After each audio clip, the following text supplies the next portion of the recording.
A ver, bienvenidos a esta sesión del Diplomado en Derecho en Familia, Niño y Adolescente. El día de hoy vamos a ver un tema bastante importante en la actualidad y sobre todo porque está relacionado al Decreto Legislativo 1297 que modificó eh, la forma de tramitar, ¿no?, las adopciones en el Perú después de muchos años. Vamos a esperar, si les parece, unos minutitos para que se unan algunas personas más. Si no, en unos minutos estamos iniciando este tema el día de hoy. Eh, ¿Me escuchan bien? ¿Me escuchan bien? Por favor, a ver si me responden.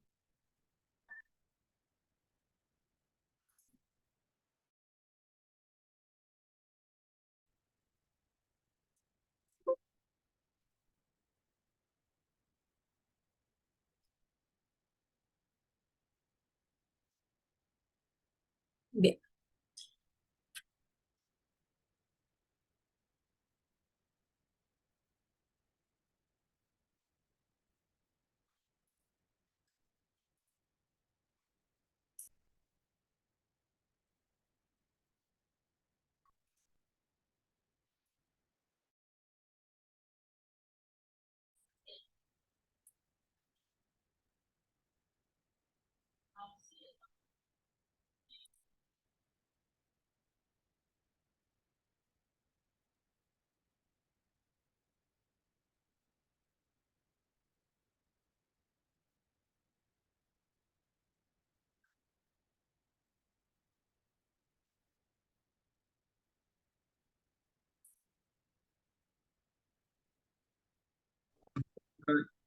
Jugar. Hasta la web estaba en social. Sus refuerzos. Un choque, la verdad. Ahí sí está haciendo muy bien, Alejo. Hazlo jugar el Fayón.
bien.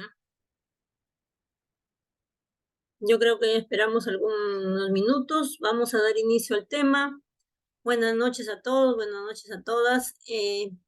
Como les decía, el día de hoy vamos a tocar este tema bastante importante y actualizado sobre todo con el decreto legislativo 1297 que modificó el tratamiento respecto a niños, niñas y adolescentes y a una institución y medida de protección definitiva conforme lo señala este decreto y su reglamento, que es la adopción, y sobre todo el procedimiento registral, que es el que se desconoce muchas veces eh, este,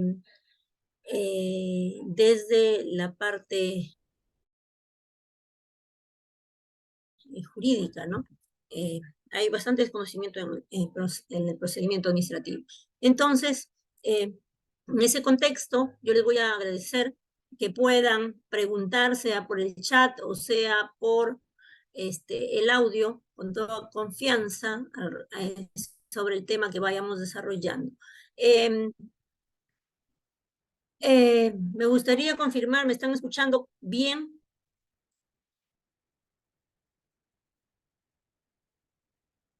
Si no hay respuesta, imagino que es afirmativo, ¿no? Porque nadie me va a contestar. Bueno. Sí, Entonces doctora. vamos a iniciar. Sí se le... La adopción, perdón, Mary, muchas gracias por atender. Muy bien, muchas gracias. Entonces vamos a continuar. El marco jurídico respecto a esta institución tiene normas internacionales y nacionales, aunque debo decir que normas internacionales hay pocas, ¿no? No obstante, estas normas están relacionadas a evitar la trata de personas, ¿no? O el tráfico de menores, lo cual es muy importante. No obstante, no hay una norma mucho más específica respecto a la parte procedimental, o sea, que unifique la parte procedimental a nivel internacional. Sin embargo, pese a eso, hay muchas coincidencias en el procedimiento de gestionar una adopción. No obstante eso, hay puntos débiles, diría yo, en relación al tratamiento de los niños, niñas y adolescentes en situación de riesgo o desprotección, como lo dice la norma actual, en algunos aspectos que quedan vacíos, y algunos países sí cubren esos vacíos, lo vamos a ir viendo en el camino, como por ejemplo, cuando un niño, y muchas personas tienen bajo su cuidado a niños, niñas o adolescentes y lo tienen por muchos años, sin tener un procedimiento claro que permita el acogimiento directo y una adopción posterior que muchos quieren, ¿no? Cuando tienen a un niño en su acogimiento de hecho. Y que dada esas ausencias, esos vacíos de la ley no tan claros, pese a las modificaciones que tenemos, lo que ocurre, lo que se da en la parte práctica es alteración del estado civil de los niños, niñas y adolescentes, que de hecho es un delito, como todos lo debemos saber, pero que sin embargo desconocen estas personas que es un delito y recurren a falsedad de información y tramitan una nueva identidad de los niños, ya sea porque no tuvieron una identidad previa de los padres biológicos o porque manifiestan desconocerla, ¿no? Y generan una nueva identidad, ¿no? ¿Por qué? Porque la legislación respecto al registro de identidad tiene algunos aspectos que permite, pues, ¿no? Esa manipulación indebida, ¿no? Que es un delito, de hecho, pero que en la práctica se da, ¿no? Con los riesgos que tiene, muchas personas llevan a cabo estos procedimientos y tienen a niños, ¿no? Con sus nombres y apellidos como si fueran sus hijos biológicos. Que en la larga algunos saben, otros desconocen, ¿no? Y así, eh, adoptan, diría, entre comillas, ¿no? De hecho, a un niño o niña, ¿no? Que no es el camino, pero que en otros países, como por ejemplo Brasil, tienen una legislación con un reglamento mucho más sencillo, pero mucho más práctico, en el sentido que, por ejemplo, promueven la entrega voluntaria con una mirada a la adopción, ¿no? ¿Qué significa?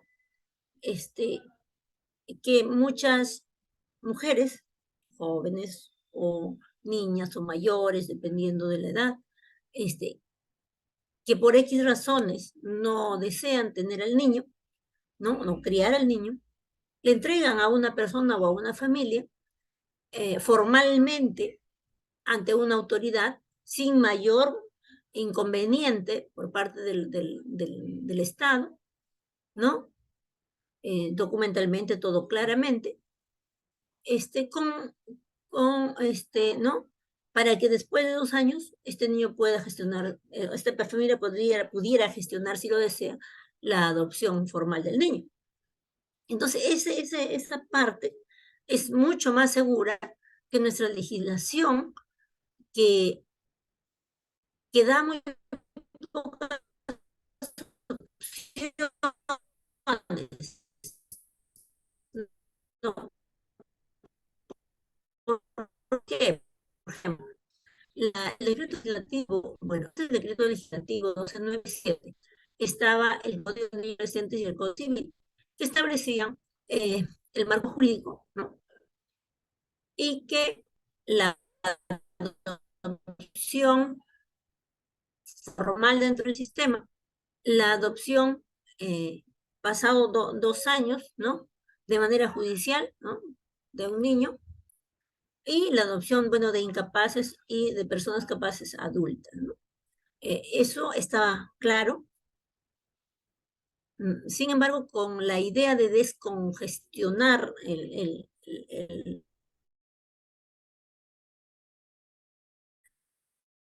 la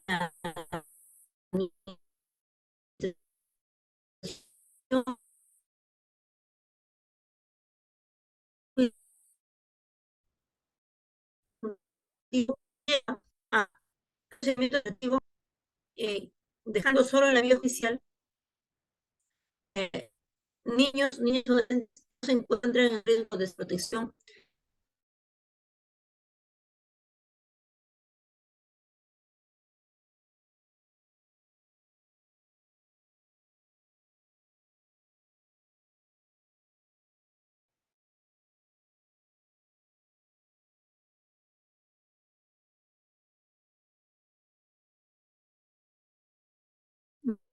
No declara, no se declara. Entonces continúa sucediendo la situación informal que decíamos al inicio. Entonces,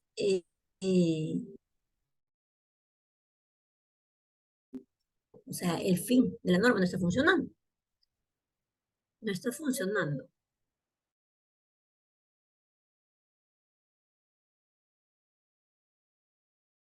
Porque del acogimiento de adopción y otras medidas, ¿no?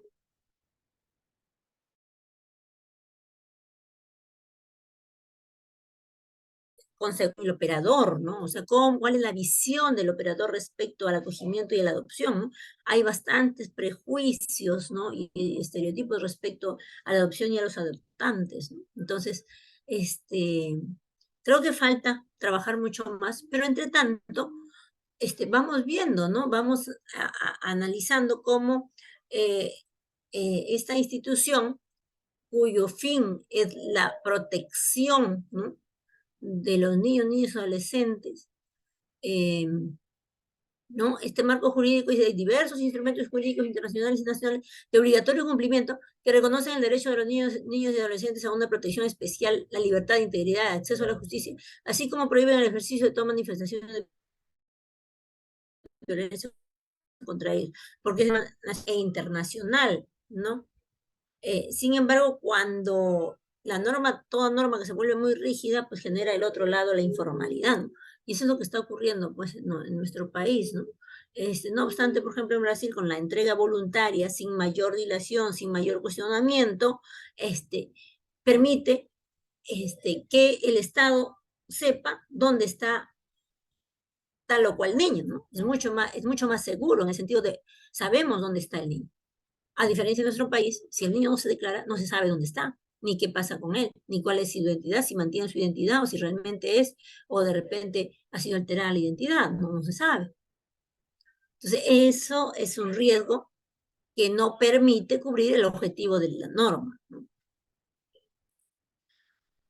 En la base internacional tenemos la Convención Internacional sobre los Derechos del Niño, ¿no? Nuestra la ley 27337, que es el Código de Niños y Adolescentes, que ha sido modificado por el Decreto Legislativo 297,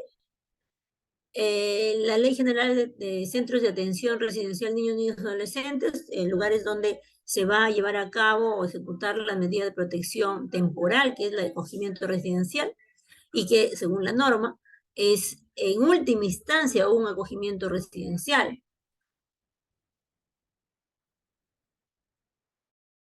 La Ley General de Centro de Atención Residencial, el reglamento de organización y funciones del MIM como ente rector, y que el Código de Niños y Adolescentes señala que es el responsable del procedimiento de adopción, ¿no? El rector en temas de adopción.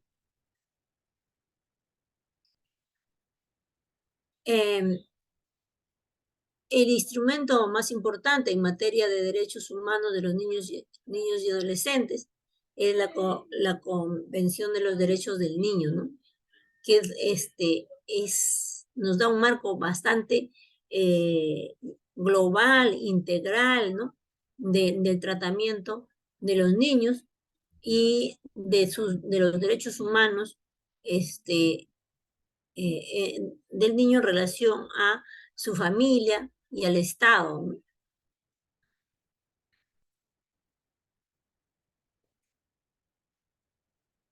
Dentro de los principios rectores de la Convención, aplicables obviamente al tema de adopción, vamos a tener la no discriminación, el interés superior del niño, la supervivencia y el desarrollo. Estamos hablando de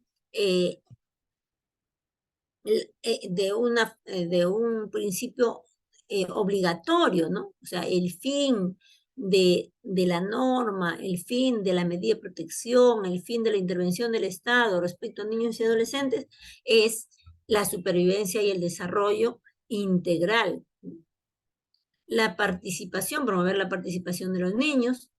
La Convención de los Derechos del Niño desarrolla 54 artículos que enuncian los derechos básicos y fundamentales de los niños, niñas y adolescentes, que pueden ser agrupados en 4 categorías, que son supervivencia, desarrollo, protección y participación, ¿no? La Convención nos lleva a la obligación del Estado de incorporar estos principios y esta regulación en nuestra normatividad, y es lo que se ha buscado con el decreto legislativo 1297, que tiene también inmerso en su contenido un concepto de familia, un concepto de sociedad y del Estado, y en cómo ésta interviene en el cuidado de niños, niñas y adolescentes, y previene el riesgo o interviene en la desprotección, ¿no? Teniendo como concepto, ¿no? Como definición, una familia como núcleo central de protección. Por tanto, la adopción de medidas especiales para la protección de niños y adolescentes, tanto del Estado como de la familia, la comunidad y la sociedad a la que pertenece, debe asegurar que el niño, ¿no?, tenga protección y cuidado que sean necesarias para su bienestar, para su desarrollo integral, ¿no?, social, moral, psicológico, etcétera, ¿no? Y nuestra Constitución, que establece los derechos fundamentales de la persona, entre ellos el derecho a la vida, a la identidad, ¿no?, a la integridad moral, psíquica, física y su libre desarrollo y bienestar, ¿no? Y en este primer artículo, ¿no?, numeral del artículo 2, establece claramente, ¿no?, el derecho a la identidad, que es lo que está un tanto flojo todavía, porque si bien es cierto, el fin de la norma es claro, en la práctica está perdiendo el objetivo. O sea, o los vacíos, ¿no? Solemos hacer en el Perú normas bastante rígidas, ¿no? O sea, queremos atrapar al malo, ¿no? ¿Quién es el malo en cuestión de niños? ¿Quién es el malo en cuestión de acogimiento? ¿Quién es el malo cuando se cuida a un niño, ¿no? De repente estás traficando, o sea, se suele ir más a, a pensar negativamente del cuidador, que a observar una situación más objetiva, ¿no? Entonces, allí es donde esa rigidez se torna insegura pues para el niño, ¿no? El Código de Niños y Adolescentes contenía, antes del 1297, el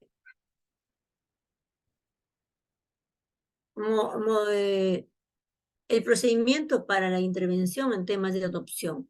En la actualidad, ese espacio ha quedado derogado en relación al Código de Niños y Adolescentes, quedando subsistente la adopción de niños que no se encuentran en desprotección y en riesgo, ¿no? Que son adoptados judicialmente, y adultos capaces o incapaces, ¿no?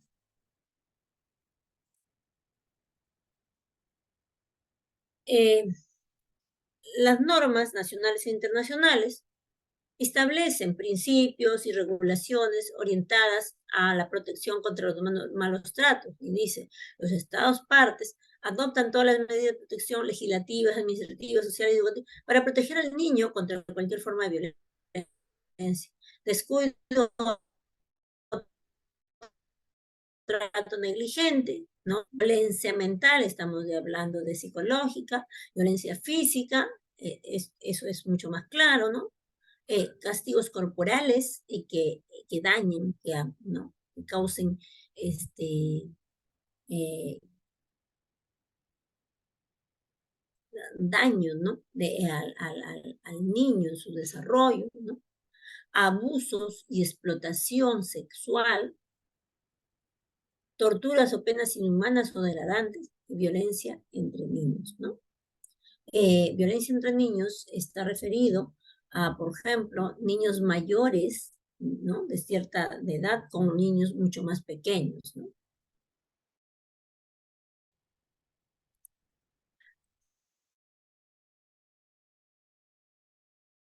La ley relacionada a este tema, prevenir, sancionar y violencia contra mujeres y diferentes del grupo familiar, también se refiere, ¿no? A los integrantes del grupo familiar, ¿no? Teniendo en cuenta si estos se encuentran en vulnerabilidad debido a su edad, ¿no? O situación física, como niños, niñas, adolescentes, personas adultas y personas con discapacidad, ¿no?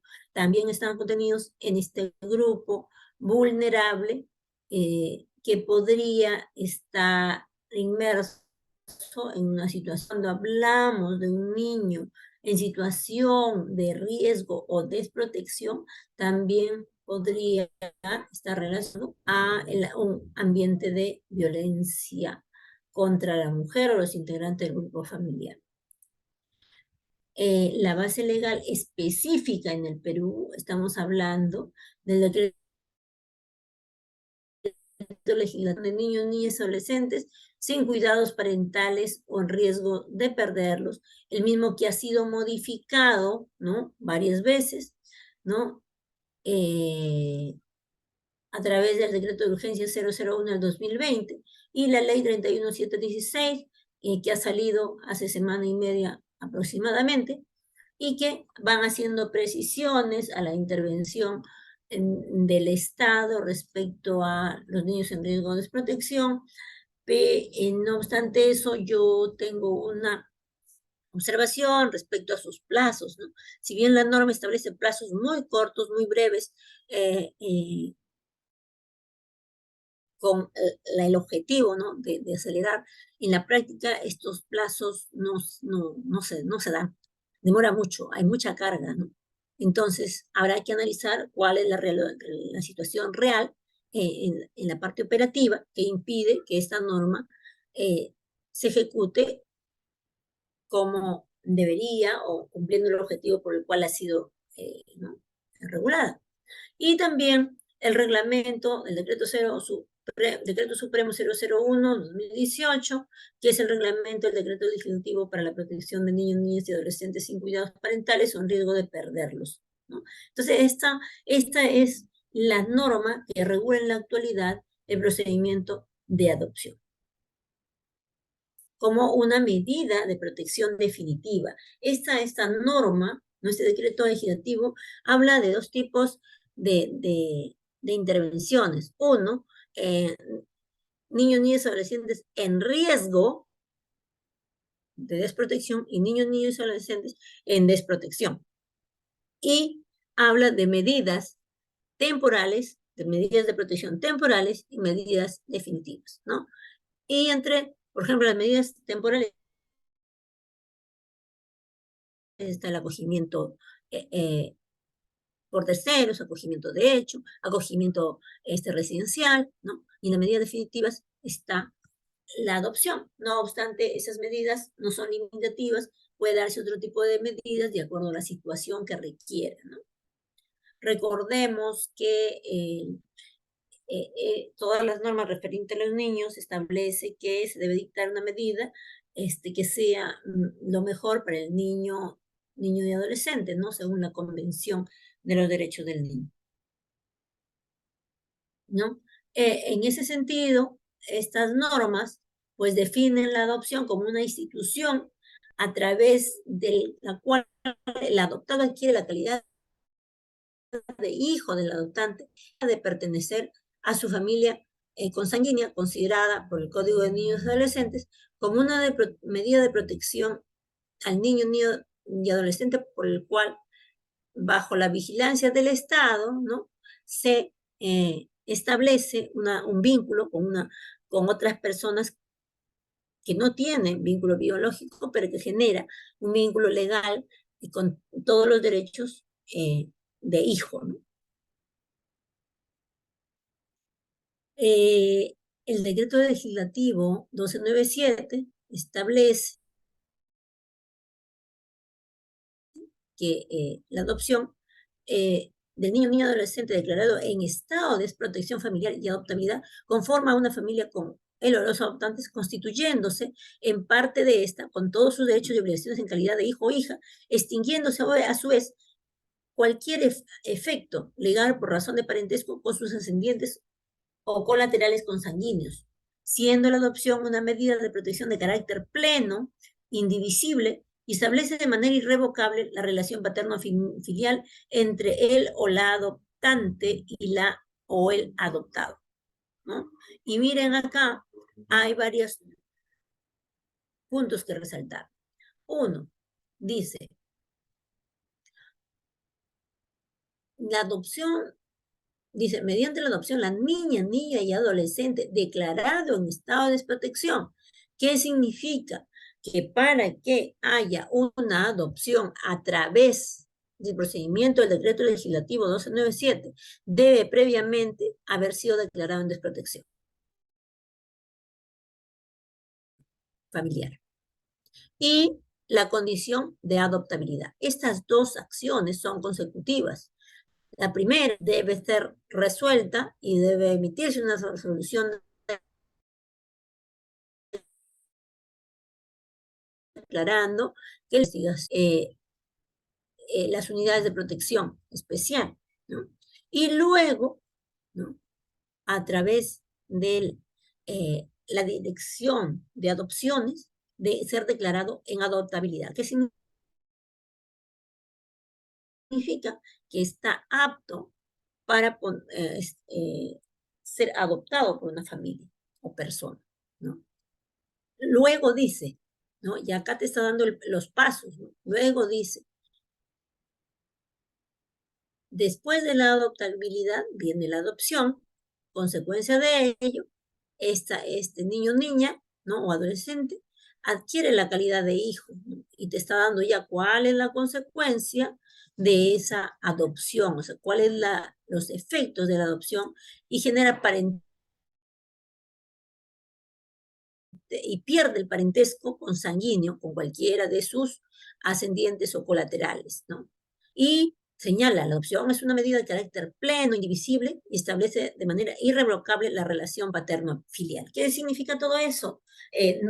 Una vez llevada a cabo la adopción, es posible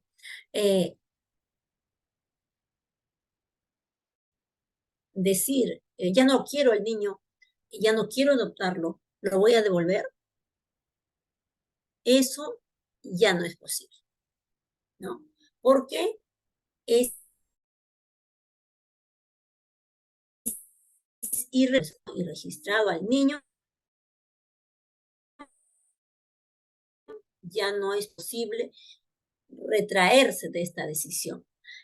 Porque eso implicaría, vamos a poner un símil, es como si tuviéramos un hijo, nacido el niño, diríamos, no, ya no quiero dar a luz al niño, ¿no? Ya no quiero haber tenido un hijo, ¿no? Claro, decirlo de boca para afuera es fácil, pero legalmente no, usted no puede volver a su hijo biológico. No puede decir, no, ya no lo quiero, o sea, ya no quiero que sea mi hijo, por lo tanto, no lo recibo, ¿no? Eso implicaría poner al niño en una situación de riesgo de desprotección, ¿no? Entonces, eso sería la otra figura, ¿no? Porque la adopción tiene esas características plenas, indivisibles e irrevocables, ¿no? Y genera filiación, ¿no? Entonces, puede que usted diga, no, ya no lo quiero, pero la filiación está dada y está hecho, ¿no? Y aquí está el paso a paso, ¿no? El niño, niña o adolescente debe ser declarado previamente en desprotección, seguido de la adoptabilidad y la adopción, ¿no? La desprotección se da, la investigación de riesgo o desprotección, se da en las unidades de protección del Ministerio de la Mujer. La adoptabilidad y la adopción se va a dar en la Dirección de Adopciones, también del Ministerio de la Mujer. Áreas diferentes, pero una misma institución. ¿Por qué? Porque estamos hablando acá de que la adopción de niños en riesgo o desprotección es una es un procedimiento administrativo y judicial. No obstante, su esencia es administrativa. ¿Cuáles son los requisitos para la adopción? ¿No? El Código Civil, en su artículo 378, establece los requisitos para la adopción y dice que el adoptante goce de solvencia moral. Indudablemente es algo que van a evaluar, ¿no? Que la edad del adoptante sea por lo menos igual a la suma de la mayoría de edad y la del hijo por adoptar. ¿Qué significa? Por ejemplo, a ver, si el adoptante tiene 25 años, ¿no? Vamos a ver al revés. A ver, si el niño tuviera 5 años, el adoptante debería tener, dice, mayoría de edad más la del hijo por adoptar. Eso significa 18 años más 5, o sería 23, ¿no? Entonces, mínimamente, el adoptante debería tener 23 años. ¿Me dejo entender? ¿Está claro para todos? Espero que sí, ¿no? Que cuando el adoptante sea casado o concurra el asentimiento de su cónyuge. ¿Qué significa? Es posible que un cónyuge adopte a un niño o niña o adolescente solo, sin su cónyuge. Sí, sí, es posible. No obstante, la norma le pide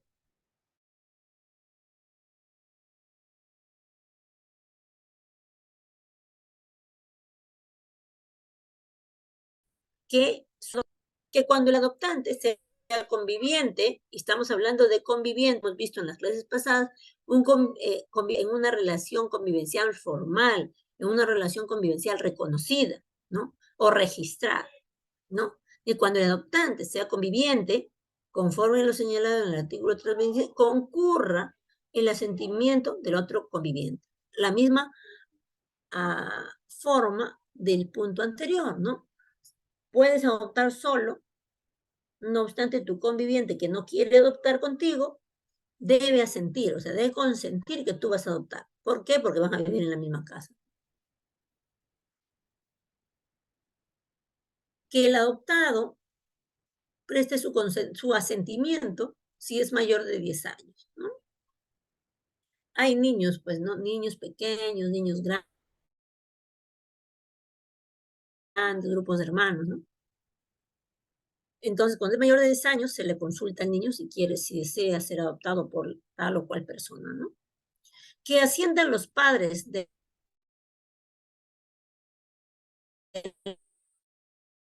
adoptado o testatela, ¿no?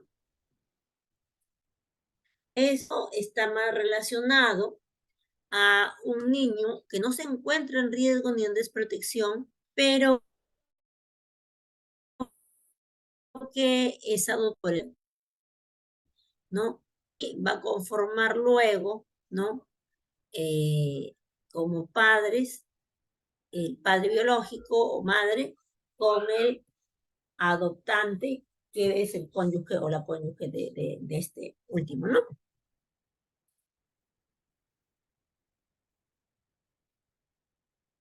Que se oiga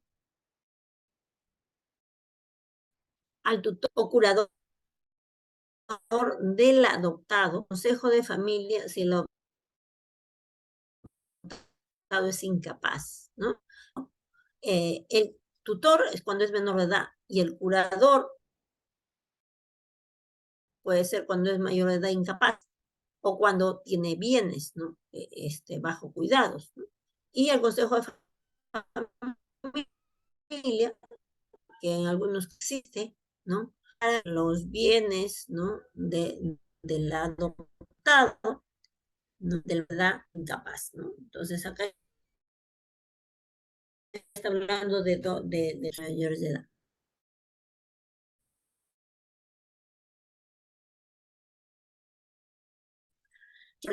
Que sea aprobada por el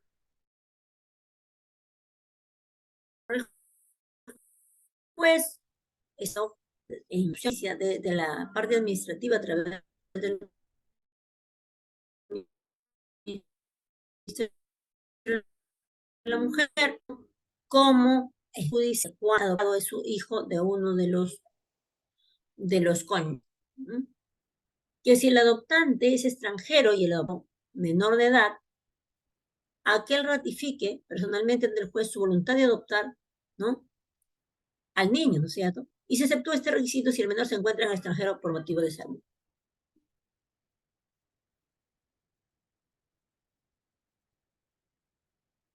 El trámite de la adopción. Terminado el procedimiento de adopción, el juez, funcionario competente o el notario que tramitó la adopción oficiará a los registros civiles, ¿no? Del RENIEC para que extienda la partida de nacimiento correspondiente, sustituyendo la original y anotación al margen de la misma para proceder a su archivamiento. En la nueva partida de nacimiento se consignará como declarantes a los padres adoptantes, quienes firmarán la partida. Queda prohibida toda mención respecto a su condición, ¿no? de adopción. Bajo respectivo original conserva vigencia solo para efecto de los impedimentos matrimoniales. Aspectos que claro, durante la adopción, el juez va a emitir la resolución de adopción, ¿no? Sea dentro del procedimiento iniciado administrativamente o sea en lo judicial cuando el niño no está en riesgo, ¿no? Y en ambos casos, y también en el caso de adultos, en todos los casos, en el tema de adopción, salvo en la que es notarial, ¿no? Cambia en relación a que el notario remite los partes registradas al RENIEC, ¿no?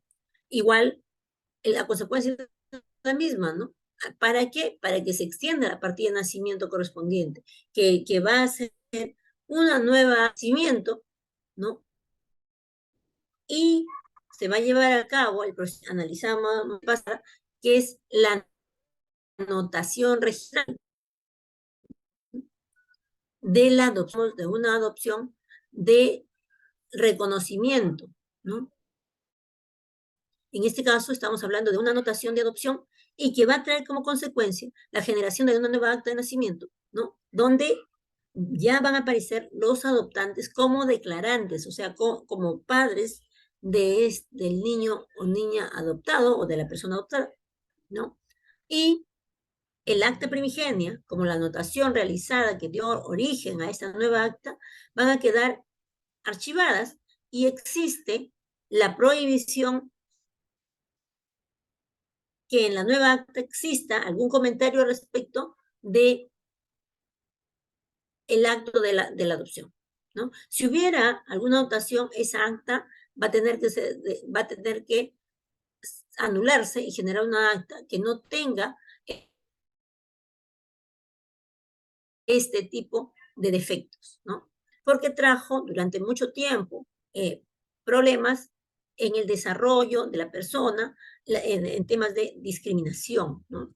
Entonces, por esa razón, está prohibido cualquier comentario, anotación en el acta nueva, ¿no? En el acta de nacimiento que se genera con los datos de los adoptantes, ¿no? Aquí tenemos el paso a paso, ¿no? El juez, funcionario competente o el notario, ¿no? Una vez resuelta, tramitada la adopción, ¿no? Ya sea desde lo administrativo, ya sea desde lo judicial o desde el ámbito notarial, van a emitir una resolución o una parte, ¿no?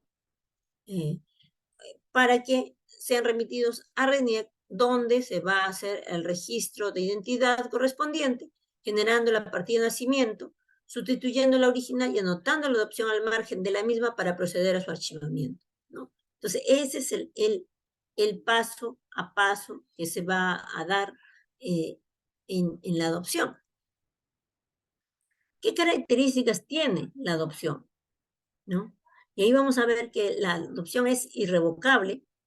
La adopción no puede, ya hemos comentado eso hace un momento, no una vez realizado el acto de la adopción, una vez emitida el acta de nacimiento con la inscripción, con la anotación de la adopción, esto ya no puede anularse, ¿no?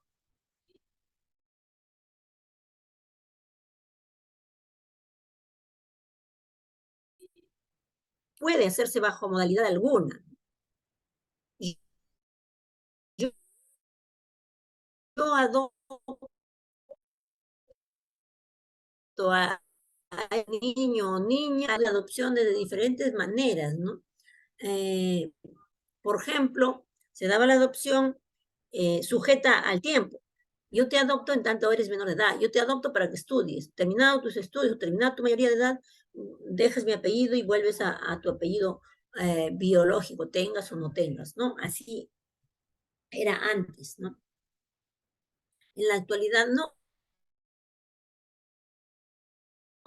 La adopción es definitiva, ¿no? Un acto definitivo, un acto jurídico que no permite este tipo de condiciones, ¿no? O modos. Nadie puede ser adoptado por más de una persona a no ser por los cónyuges o convivientes, conforme a lo señalado en el 326 que ya hemos comentado anteriormente, ¿no? No puede adoptar una persona, adopta un niño y con otra persona con la que no hay un vínculo de familia, ¿no? Eso no es posible. El tutor puede adoptar a su pupilo y el curador a su curado. ¿No? El curador es en el caso de, de quien tiene a cargo los bienes, ¿no? De una persona incapaz. ¿No? Puede aprobarlo después de aprobar las cuentas de su administración y satisfecho el alcance que resulte de ellas. Es decir, debe haber un inventario, un balance de los estados de cuenta de los bienes del adoptado. ¿No? Si la persona a quien se pretende adoptar tiene bienes, la adopción no puede realizarse sin que dichos bienes sean inventariados, tasados judicialmente y sin que el adoptante constituya garantía suficiente a juicio del juez, ¿no? Eso para evitar que el niño sea adoptado por el interés patrimonial que tiene, ¿no? Y que este patrimonio se vaya a perder, ¿no? O vaya a ser utilizado, ¿no? por el adoptante, ¿no? Aprovechado. Entonces, para evitar eso, la norma dice, no, puede, sí, siempre y cuando haya inventario,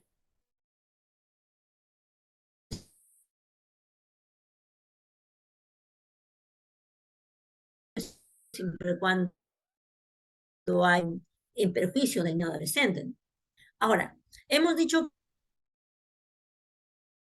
que la adopción es norma con las modificaciones que ha habido, habla del cese de la adopción a pedido del adoptado.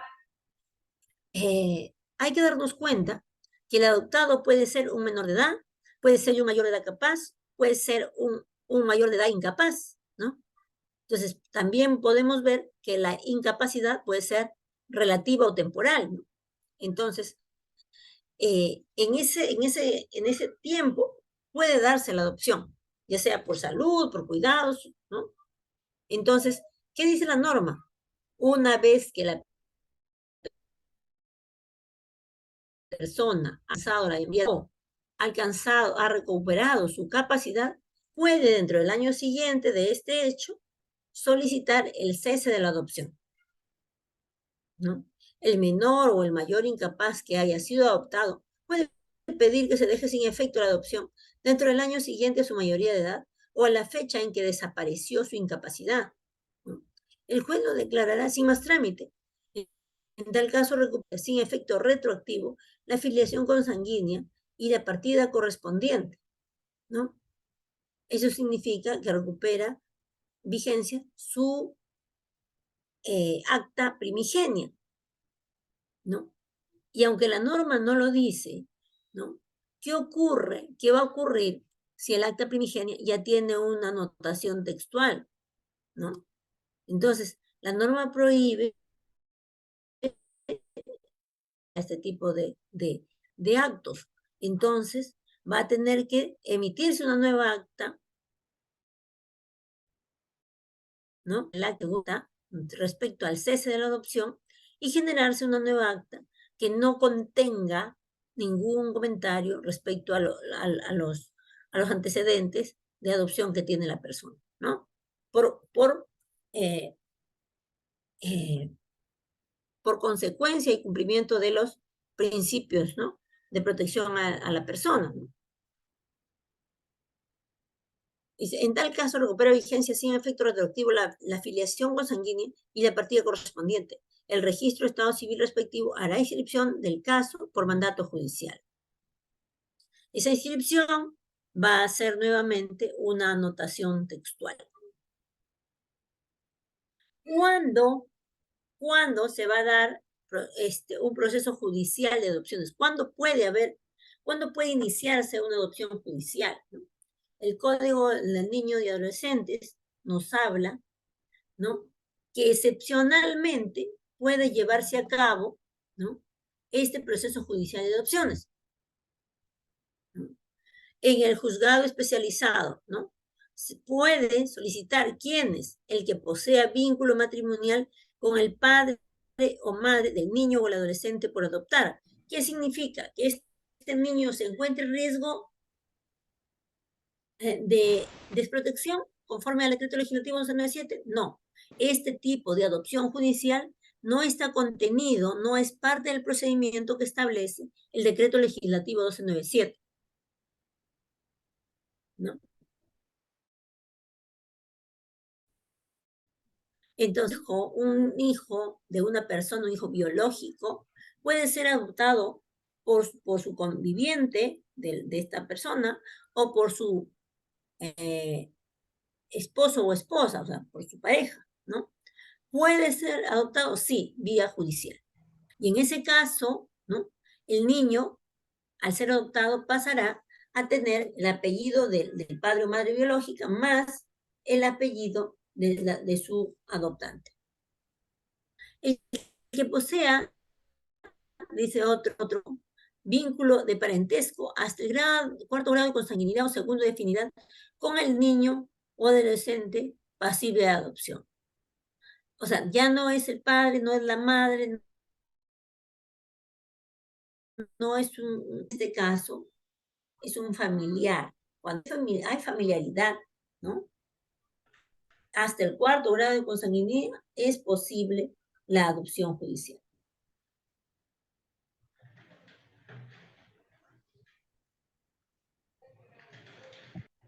Actuaciones frente a situaciones de riesgo o desprotección.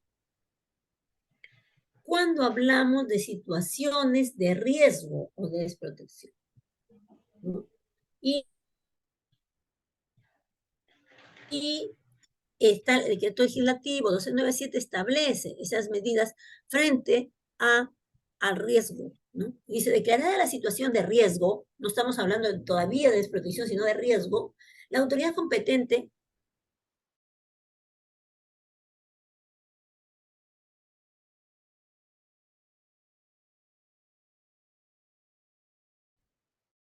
las medidas de acción.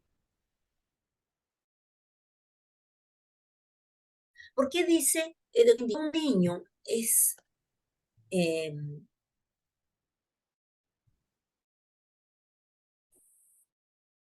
encontrar situación de riesgo? Se establece hacer el paso que vamos a seguir, ¿no? Individual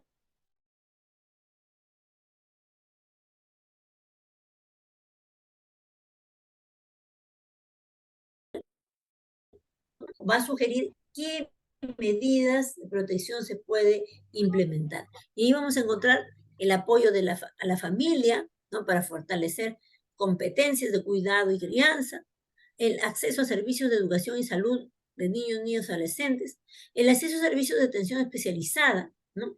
Y el apoyo psicológico a favor del niño, niño, adolescente y su familia, o acceso a servicios para prevenir y abordar situaciones de violencia, acceso a servicios de cuidado y acceso a servicios de formación técnico-productiva para la o el adolescente y su familia, así como la exclusión a programas sociales, ¿no? Todas estas medidas pueden ser aplicadas ante una situación de riesgo,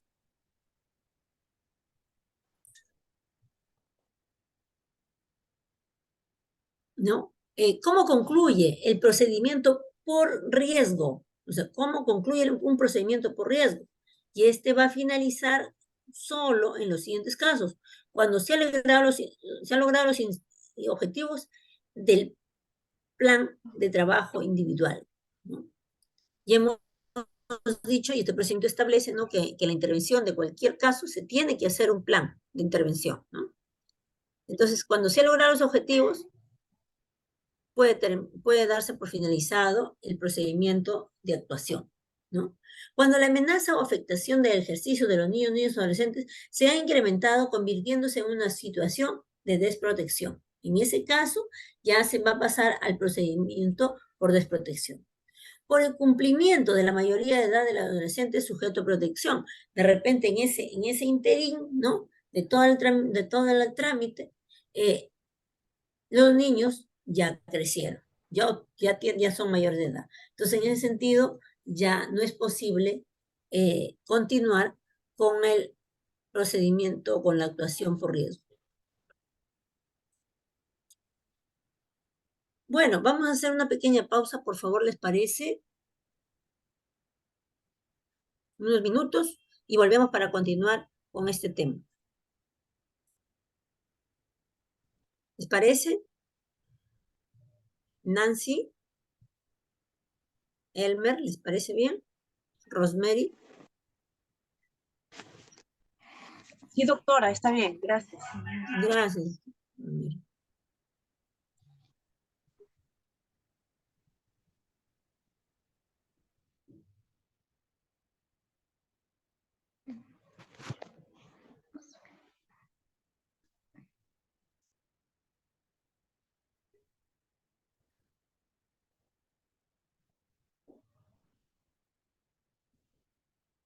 Continuamos, por favor, estamos. Ya. Bien, entonces estábamos hablando del procedimiento de actuación en relación a niños, niñas, adolescentes en riesgo, ¿no? Ahora vamos a hablar de procedimientos y actuaciones por desprotección familiar. Son dos tipos de actuaciones, riesgo y desprotección. ¿No? En este caso, la actuación se orienta a incrementar los factores de protección y disminuir o eliminar los factores de riesgo que incidan en la situación personal, familiar o social en la que se encuentra el niño o niña adolescente a través de medidas de protección con la finalidad de lograr un retorno a su familia siempre que ello responda a su interés superior. ¿Qué está? Cuando está en riesgo, se hacen medidas de protección tendientes a prevenir, a fortalecer capacidades. Cuando ya el niño o niña adolescente está en desprotección, lo que se busca es modificar conductas, modificar contextos, ¿no? Fortalecer contextos, ¿no? Dice con la finalidad de que el niño retorne, ¿no? Porque en este caso, cuando está en desprotección, se retira el niño de ese ambiente, ¿no? Ya sea a una familia de acogida o sea a un centro residencial de acogida, ¿no? O de menores. Entonces, ¿qué se busca ahora? Que durante un periodo en el cual se lleva a cabo el plan de intervención individual, ¿no? Respecto del niño o niña, ¿no? Este plan incluya, ¿no? Acciones para que el niño vuelva a la familia de origen, ¿no? Ese es el fin legal. Y siempre que eso corresponda a su interés superior. Lamentablemente, ¿no? Muchas veces en este interín, ¿no? Pasa mucho tiempo, entonces los niños pasan mucho tiempo institucionalizados, ¿no? A veces, lamentablemente, y en la institucionalización, pues como es comprender, la atención para el niño no es la mejor, o sea, no es la más óptima en el sentido que no es lo más adecuado, porque un niño necesita generar apego, generar estructuras, generar rutinas, y en esas rutinas, y en esas estructuras, y en esos apegos, genera habilidades sociales, genera desarrollo cerebral, estructural, importante para el desarrollo de la adultez, ¿no? Eso es muy, muy, muy esencial en la vida del ser humano. Entonces, institucionalizados, ¿no? No reciben necesariamente todas estas condiciones, pueden recibir alimentación, de repente educación académica, pero no, los vínculos no son los mejores, no es lo más apropiado. Y estos vínculos no solamente son emociones, bueno, sino que desarrolla el cerebro, ¿no? Y ese cerebro con estructuras, con vínculos, responde mejor en la sociedad. Y eso, a eso se debe apuntar, o sea, pensando en el bienestar del niño, sí, pero tratando en todo lo posible de que el niño institucionalizado, o si lo está, sea el menor tiempo posible, ¿no? Totalmente práctico, o sea, no solamente en la norma. Entonces, cuando hay situaciones de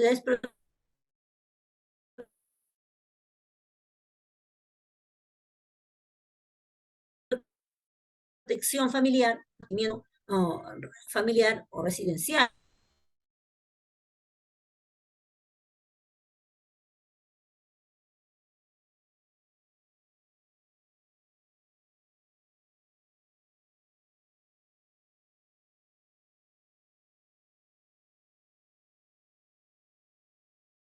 desempeño,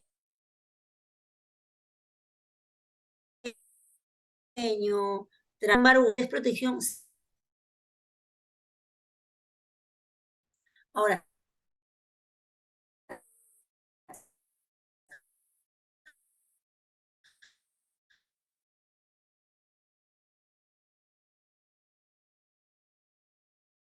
o adolescente en situación de abandono, ¿no? en estado de abandono, ¿no? Ese era el término.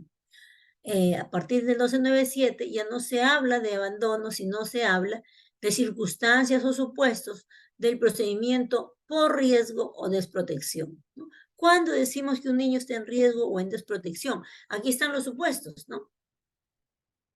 ¿Qué dice la norma? Dice, se entiende por situación de riesgo o desprotección cuando se produce alguna de las siguientes circunstancias que valoradas y ponderadas conforme a los principios, necesidades y proporcionalidad del acuerdo o tabla de valoración de riesgos que tiene esta norma, ¿no? Suponga, ¿no? Que esta situación suponga una amenaza o afectación al derecho que no revista gravedad para la niña o adolescente. Ahí estamos hablando de riesgo, ¿no? Violencia física, dice, riesgo de desprotección, o sea, puede llevar a la desprotección. Violencia física o psicológica en agravio del niño o adolescente, que no constituye una situación grave de acuerdo a la tabla, ¿no? Esas son situaciones de repente normalizadas, ¿no? Deserción escolar, ausentismo esporádico o abandono escolar sin razones justificadas, ¿no? Incapacidad o imposibilidad de controlar situaciones conductuales, ¿no? De las niñas y adolescentes que pueda llevar a una situación de desprotección, peligro inminente de hacerse daño o de hacerlo a terceras personas, ¿no? Y que no está siendo controlada. Descuido o negligencia que pone en riesgo leve el desarrollo integral de la niña, niño o adolescente de acuerdo a la valoración de riesgo, ¿no? Trabajo infantil o situación en calle, o aquel que suponga una afectación de derechos que no revista gravedad para el niño, niña o adolescente, o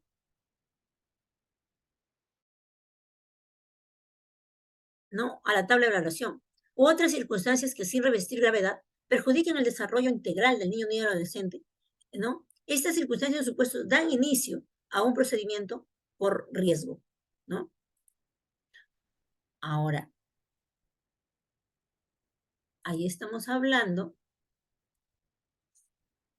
de circunstancias, ¿no? De circunstancias que van a referirse a, estamos hablando a desprotección. Sin embargo, cuando nos referimos a circunstancias o supuestos del procedimiento de desprotección, o sea, ya estamos hablando del segundo supuesto, que es la desprotección, ¿no? Ahí vamos a hablar que se entiende por desprotección, ¿no? Cuando hay circunstancias que revisten gravedad, ¿no? Que se valoran de acuerdo a la tabla de valoración de riesgos, ¿no? Que atenta contra la integridad física o mental del niño o niño adolescente. Puede ser una situación, por ejemplo, de intento de hacerle daño, de atentar contra la vida del niño, ¿no? Cuando hay abandono, ¿no? Abandono del niño o niña adolescente, que se produce cuando faltan las personas que asumen su cuidado en el ejercicio de la patria potestad, tenencia o tutela, ¿no? Cuando el responsable legal del niño, niña adolescente, deja físicamente, abandona físicamente a este niño, ¿no? Y no quiere o no puede ejercer su cuidado. Y estamos hablando de situaciones mucho más complicadas. Cuando hablamos de amenaza o afectación grave a la vida, ¿no? O la integridad física del niño, niño o del adolescente, ¿no? Cuando se produce, cuando existe violencia sexual o violencia física y psicológica grave, ¿no? Cuando se haya identificado como víctima del delito de trata de personas o dicha situación se vincule al incumplimiento de los deberes de cuidado de los integrantes de la familia de origen, ¿no? Y eso existe, ¿no? Existen familias o personas que subestiman o que minimizan el daño que tiene o que sucede a un niño, ¿no? Yo conocí un caso, por ejemplo, que me consultaron, ¿no? Me dicen, mira, ¿cómo podemos ayudar a esta señora, no?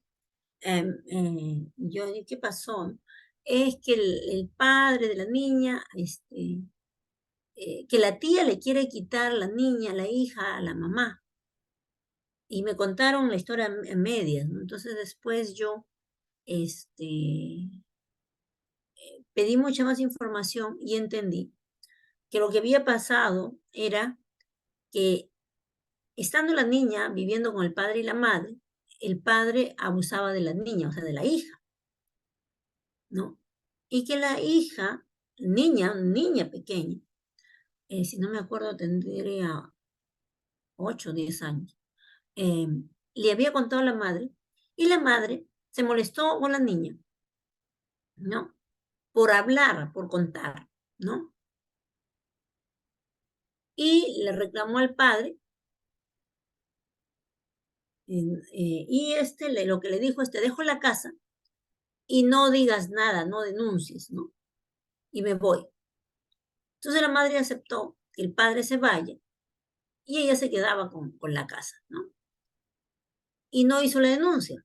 Entonces, ¿cuándo se dan cuenta? Cuando una profesora del colegio, por la conducta, el cambio de conducta de la niña, eh, le preguntan y ella dice, no, es que ha pasado esto, ¿no? Entonces la profesora llama a la madre le ignora, la madre no hace nada, entonces la niña le cuenta a una de las tías y ahí es cuando la tía se lleva a la niña a otra provincia para evitar que continúe con la madre. Entonces esta madre decía, me están quitando a mi hija, pero ella no contaba que ella había minimizado la situación de violencia sexual a la que había estado expuesta su hija por su propio padre, ¿no? Y lo cual es muy grave, ¿no? Entonces, hay una, hay una minimización sobre la gravedad de este tipo de violencia con los niños o niñas, ¿no? Entonces, de los mismos familiares, ¿no? Porque se tapa, se encubre por intereses, en este caso, patrimoniales, ¿no? Cuando la niño o adolescente haya sido identificado como víctima del delito, ¿no? O se vincule al delito de trata, ¿no? Y haya un incumplimiento de los deberes de cuidado a los integrantes de la familia de origen de acuerdo a la tabla de valoración de riesgos que, que establece el 1297, ¿no? Y en ese caso, corresponde al Ministerio Público, ¿no? Intervenir definitivamente, porque ya aquí ya estamos hablando del delito de trata, ¿no? Para determinar si hubo o no hubo participación de la familia en la trata de un menor de edad, ¿no? Cuando la niño o adolescente consume de manera reiterada sustancias, como el adictivo o ejecución de otro tipo de conductas adictivas, con el consentimiento o tolerancia a los padres, tutores o integrantes de la familia de origen responsable de su cuidado. Existen familias o algunas personas que minimizan, por ejemplo, el daño del alcohol, ¿no? En los niños, ¿no? Entonces algunos incluso les dan, ¿no? El alcohol a sus hijos, ¿no? Obviamente en Lima, en ciudades grandes, es mucho menos probable, pero en algunas regiones pues, puede encontrar este tipo de conductas, ¿no?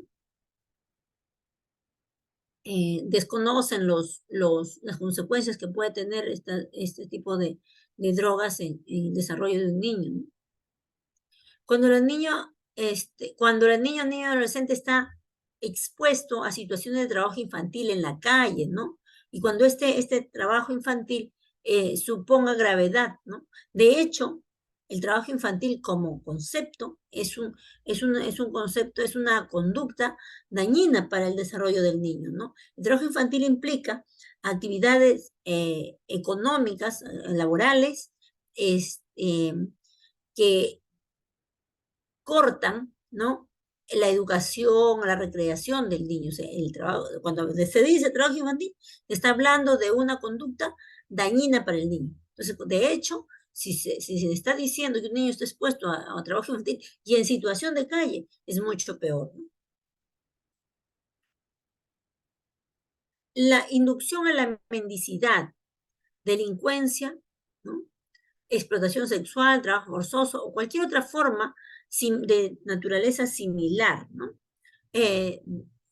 Desde ya, sí, pues en Lima se da mucho el tema de la mendicidad, el tema de la exposición a trabajo forzoso, ¿no? En Lima se encuentra, por ejemplo, niños que son expuestos a trabajos nocturnos y de madrugada, ¿no? En la pela del pollo, por ejemplo, el pelado del pollo. Es un trabajo que pocos saben, pero que existe, se da en Lima mucho. ¿Por qué? Y que le hace daño mucho al niño, porque ¿por qué utilizan niños? Porque la mano del niño es pequeñita y es más ágil, ¿no? Entonces, ¿qué hacen? Sacan los pollos calientes, ¿no? Con plumas y el niño lo despluma, ¿no? Pela el pollo. Y ese trabajo lo hacen de noche, hasta la madrugada. Y el niño cobra más que un adulto. Y es por eso que muchos padres mandan a sus hijos a trabajar en estos tipos de actividades y ellos no trabajan porque no les dan este tipo de trabajo. Entonces lo que hacen es que el niño está de sueño y termina dejando el colegio o no yendo, o faltando mucho porque siempre está de sueño, ¿no? Entonces eso desde ya es negativo. Entonces es solo un ejemplo. Existe el secado de adobe, de ladrillo, ¿no? Donde emplean a niños muy, muy pequeñitos, muy, muy pequeñitos. Estamos hablando de niños de 3, 4 años, o sea, y estos son los padres, los exponen, los llevan ahí a este tipo de trabajos. Por poner ejemplos, ¿no? Hay otro tipo en la mendicidad, por ejemplo, los padres que llevan a sus hijos a pedir o a vender caramelos, ¿no? Ya no se ve mucho, sin embargo, todavía hay, ¿no? Otras circunstancias, pues, también que perjudican gravemente el desarrollo integral del niño o adolescente y cuyas consecuencias no pueden ser evitadas mientras permanezca en su entorno de convivencia, ¿no? Muchos niños salen a vender, pues, ¿no? A las calles y ya no van al colegio o hay ausencias, mientras que muchos de estos padres, son negligentes, ¿no? Duermen todo el día, tienen adicciones, ¿no? Y el niño vive en la calle prácticamente, ¿no? Solo, ¿no? Entonces, cuando existen estas situaciones, de negligencia total, definitivamente el niño está expuesto a una serie de peligros, no solamente por vender en la calle, sino porque están expuestos a explotación sexual, a malas influencias, etcétera, sin ningún cuidado ni límite, ¿no? Entonces, cuando existe este tipo de conductas, estamos hablando de situaciones de riesgo o situaciones de desprotección, ¿no? Entonces, allí hemos dado el marco de lo que es la adopción dentro de las normas, ¿no? Que regulan qué es la adopción, cuáles son sus medidas de protección, cuáles son los tipos de intervención, ¿no? Ahí está. Ahora vamos a hablar cuáles son las clases de adopciones, ¿no? Que lo hemos ido mencionando por ahí de manera general, ¿no? Existe la adopción administrativa, ¿no? Que se va a llevar a cabo desde la intervención del Ministerio de la Mujer, desde la intervención de las unidades de protección especial, que son las UPEs, ¿no? Que hay a nivel nacional, ¿no? Y en las cuales se inicia el procedimiento de investigación, ¿no? Por los dos supuestos que hemos visto, riesgo y desprotección, ¿no? Entonces, estos procedimientos de investigación, que el decreto legislativo lo explica claramente, van a tener como resultado o el término, ¿no? De la actuación, por las razones que hemos visto, cese, ¿no? O porque el riesgo dejó de haber riesgo, o porque este niño ya pasa a un nivel mayor que la desprotección en el caso del riesgo. Y cuando hablamos de desprotección, sea porque ya el niño está dentro de una medida de protección y se sigue la actuación emitiéndose una resolución que determina que existe desprotección o que no existe, ¿no? De existir desprotección, ¿no? Ya a determinarse un niño en adoptabilidad y el procedimiento de adopción, ¿no? Que se va a dar a través de la Dirección de Adopciones del Ministerio de la Mujer, ¿no? Ese procedimiento de adopciones, como se dan cuenta, una parte, la parte de investigación, la parte de declaración de desprotección, se va a dar a través de las UPEs. Y la parte de la adopción se va a dar a través de la Dirección Nacional de Adopciones, ¿no? Que tiene también sus sedes a nivel nacional. Estos niños que han sido declarados en desprotección debe llevarse su procedimiento de adopción a través del procedimiento administrativo en la Secretaría Nacional de Adopciones. Perdón, en la Dirección Nacional de Adopciones, ¿no? Ese es el procedimiento. ¿Quiénes se llevan ahí? Menores declarados judicialmente en desprotección. Y decimos judicialmente porque, si bien es cierto, el procedimiento de investigación se inicia a través de las UPEs, el procedimiento de adopción se lleva de inicio administrativamente, pero relacionado con los juzgados que emiten una resolución de desprotección, ¿no? Ahí estamos hablando de niños declarados en desprotección. El procedimiento administrativo. Hablamos del procedimiento de adopción notarial, solamente en el caso de personas mayores de edad capaces, ¿no? Usted desea adoptar a un chico que tiene 20 años, el chico es totalmente capaz, no tiene problemas mentales, ¿no? Ningún tipo de incapacidad jurídica. Entonces, este procedimiento se da a través de las notarías. La adopción judicial, del cual ya hemos hablado también, ¿no? De menores que no se encuentran en estado de riesgo o desprotección y que no han sido declarados en desprotección, ¿no? Este procedimiento es un procedimiento judicial por excepción, ¿no? En el cual, como hemos visto, el niño es adoptado por el conviviente o el cónyuge del padre o madre biológico. Y también se da la adopción de mayores de edad incapaces, ¿no? También se va a dar a nivel judicial. En todos estos tres casos, que son los tres tipos de adopciones que tenemos en el Perú, ¿no? Como vemos, no existe un procedimiento previo, no existe una entrega voluntaria, no existe un procedimiento para dar seguridad jurídica ¿no? a muchas familias que tienen niños en acogimiento y que desean adoptarlos. O sea, una claridad, que debe haber claridad, ¿no? Para que haya seguridad jurídica y estas personas con tranquilidad puedan reportar, comunicar, ¿no? O sea, esto no hay claridad. O sea, si bien es cierto, la norma especifica, sí, este es el procedimiento paso a paso, o es muy técnica o es muy rígida, ¿no? Entonces, en el Perú existen estos tres tipos de opciones. Los tres tipos de opciones van a emitir una resolución, ¿no? O un parte notarial, en el caso de notariales, que va a dar, ¿no? Pie a el registro de identidad, ¿no? Entonces, aquí vamos el paso a paso del registro de adopción. Ya estamos hablando, ya terminamos lo que es la adopción a nivel procedimental y ahora vamos a ver el registro de la adopción a nivel del registro de identidad.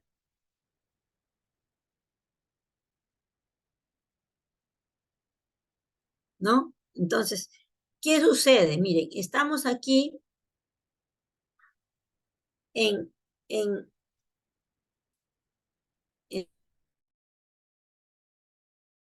estamos aquí en la parte de donde está la resolución o el parte notarial, sea administrativa o sea judicial. Miren acá, ¿no? el Estado Civil o la Oficina de Registro de Estado Civil recepciona este documento, este oficio, este parte, ¿no? Con la documentación de sustento, ¿no? Y la OREC lo que va a hacer es evaluar, obviamente, la documentación y hacer una anotación de adopción en el acta primigenia. Conforme lo explicamos la semana pasada, esta anotación, si el acta es horizontal, lo hará en el margen. Si el acta es vertical, lo hará en el reverso, ¿no? Si el acta es electrónica, lo hará en, en, en las anotaciones textuales electrónicas, ¿no? Entonces, ya está en la anotación textual, el registrador va a hacer un resumen de lo que indica la resolución o el parte notarial de quién adopta, a quién adopta, ¿no? Y va a requerir la firma y huella del adoptante, ¿no? Esta anotación, tal como explicábamos también la semana pasada, va a dar origen a una nueva acta, ¿no? Miren, acá está una nueva acta. Después de la anotación viene la emisión de una nueva acta. Esta nueva acta no va a tener número de CUI, no el número de identidad, porque ya tiene la persona. Va a generar también una referencia, un vínculo hacia el acta primigenia. ¿Para qué sirve ese vínculo? Y es un vínculo que no lo saben todos y no lo saben solamente los que conocemos el tema de registro civil, ¿no? Hay un número que indica cuál es el acta primigenia. ¿Para qué y por qué sirve? Por las razones que señalaba el Código Civil, ¿no? Porque toda la información queda archivada, ¿no? Queda archivada, y al estar archivada, ¿no? Es válido para solicitar una copia del archivamiento para impedimento matrimonial, solo para esas circunstancias.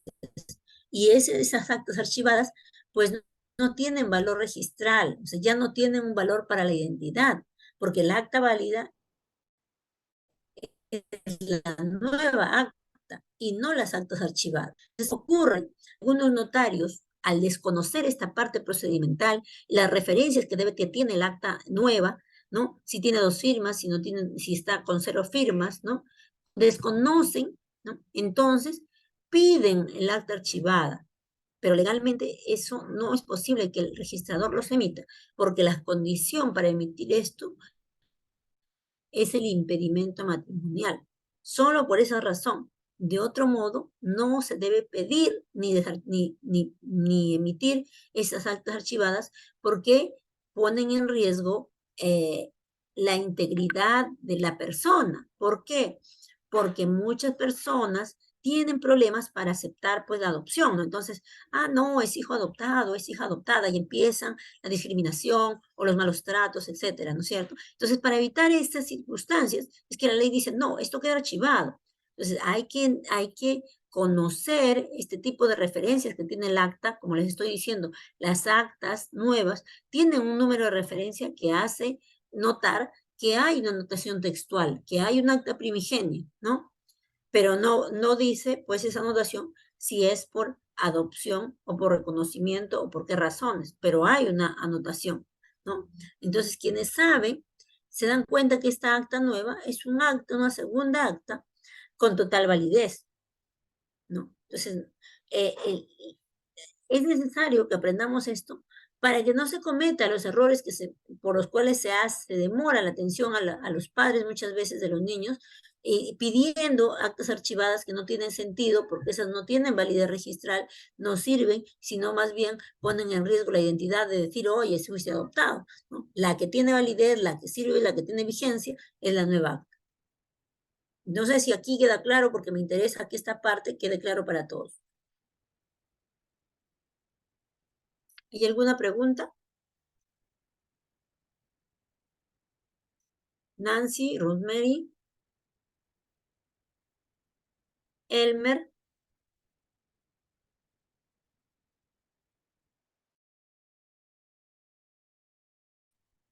Bueno, no, espero que realmente quede claro. Aquí está un acta primigenia con una anotación textual, ¿no? Este es un acta horizontal, como les mencionaba, ¿no? El acta primigenio se debe archivar para, ¿no? Y solamente puede ser conocida para los efectos de impedimento matrimonial, ¿no? Y en este caso, aquí se consigna quién es el titular, quiénes son los padres biológicos del adoptado, ¿no? En el acta primigenia está, ¿no?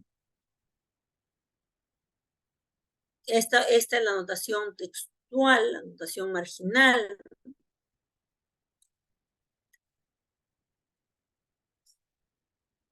Y viene la emisión de la nueva acta, que es un acta celeste, ¿no? Y que, por ejemplo, en un acta vertical, no sé si me están siguiendo, en un acta vertical, la anotación, la referencia, va a estar en la parte de observaciones o en la parte posterior. Y aquí está en la parte posterior cómo cómo aparecen las referencias. Miren, número del libro, número de acta, ¿no? Y año del acta.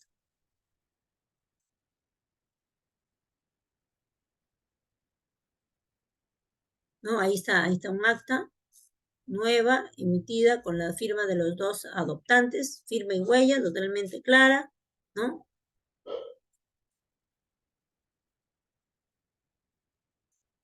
Y esta es un acta, la que hemos visto anteriormente es un acta manual, ¿no? Es un acta manual.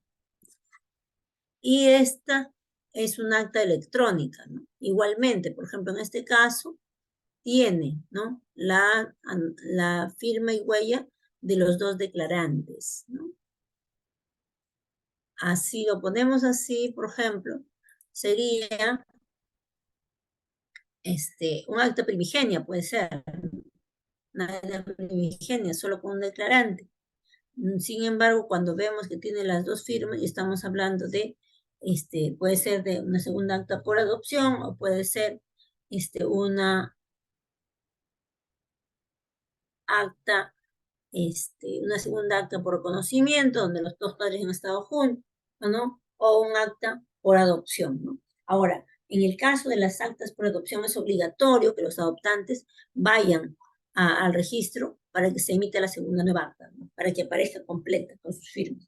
A diferencia de un acta primigenia, ¿no? Ahí no hay necesidad. Nosotros hemos hablado del cese de la adopción, ¿no es cierto? El Código Civil, el Código del Niño Adolescente, habla del cese de la adopción. Sin embargo, en la parte administrativa se habla de la ineficacia de la adopción. El cese es el procedimiento, ¿no? Por el cual se pide que este acto ya no tenga validez. Sin embargo, la ineficacia es la consecuencia de la ineficacia del acta primigenio, ¿no? de segunda acta, de la acta de adopción, queda ineficaz. Es nula, ineficaz, ¿no? Esta ineficacia se da a través del cese. Se anota al reverso o al margen del acta primigenia, ¿no? Como ineficacia de adopción. El mismo trámite se efectúa en el acta primigenia, la cual recupera su vigencia, ¿no? Nosotros hemos dicho que cuando existe el cese de adopción, en la adopción se quedó archivada una primera acta o una anotación. En el cese o ineficacia de la adopción queda archivada la primera, la segunda acta, ¿no? Con su anotación de ineficacia y se emite una tercera acta. Y si el mismo trámite se efectúa en el acta primigenia, en la cual recupera su vigencia, pero su vigencia no puede recuperar con una anotación, ¿no? Entonces, va a ser necesaria, aunque no lo diga la norma, que se emita una nueva acta, ¿no? ¿Alguna pregunta? alguna hasta acá, porque aquí ya estamos terminando ese tema, y me gustaría, si tienen alguna duda, alguna consulta sobre el tema.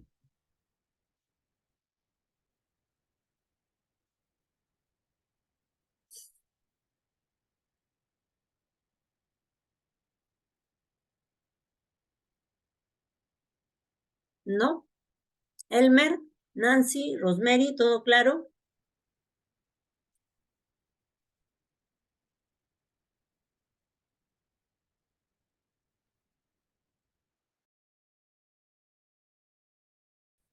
Bueno, eh, les voy a dejar el decreto legislativo, su reglamento, ¿no?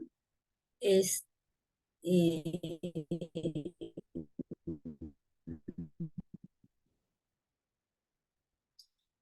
que la directiva 8, que es la directiva de registro de Estado Civil, que también es aplicable para el tema registral en materia de adopciones, ¿no? Entonces, esto les sugiero que lo lean.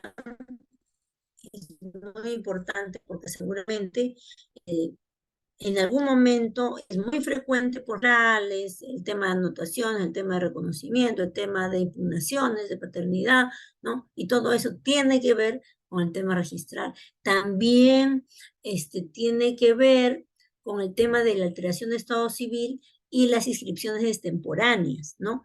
Yo les decía que la falta de seguridad jurídica o el desconocimiento de la norma origina que muchas personas que tienen a niños en acogimiento de hecho, los inscriben muchas veces como extemporáneos, ¿no? Como inscripción extemporánea con sus apellidos. Y eso es la alteración del Estado civil, y muchos sugieren, ¿no? Eso incluso como una solución. Pero esa no es una solución legal, válida, pues, ¿no? Sino es una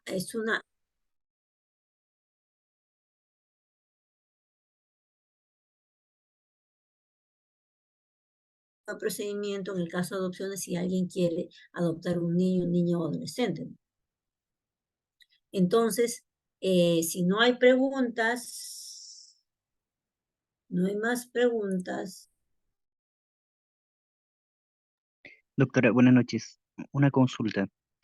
Este, eh, Me parece que el menor adoptado ya cuando adquiere mayoría creo que puede solicitar la nulidad o qué trámite realiza. O no, creo que es posible ello, ¿verdad?